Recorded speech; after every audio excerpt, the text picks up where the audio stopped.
ચાલુ ટ્રેનમાં મુસાફરી કરતા ફરિયાદીને 4 ઈસમોએ ભેગા મળી ઢીક્કા મૂકીનો માર મારી ઈજા પહોંચાડી જાહેર જગ્યાએ સુલેહ શાંતિનો ભંગ કરતા 4 ઈસમોને વલસાડ રેલવે પોલીસે ઝડપી પાડ્યા।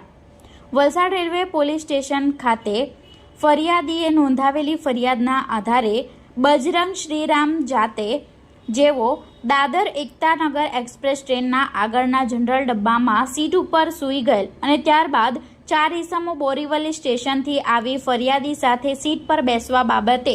બોલાચાલી કરી રકઝક થતા 4 ઈસમો ભેગા મળી ફરિયાદીને ઢીક્કા મૂકીનો માર મારી ઉશ્કેરાઈને ગાળાગાળી કરી જાહેર જગ્યાએ સુલેહ શાંતિનો ભંગ કરતા વલસાડ રેલવે પોલીસે નરેન્દ્ર દાહિયાભાઈ ગોહિલ, હર્ષ મહેશભાઈ મકવાણા, ચેતન સોલંકી, સમીક્ષ પવાર આ 4 આરોપીની ધરપકડ કરી વલસાડ રેલવે પોલીસે આગળની કાર્યવાહી હાથ ધરી હતી।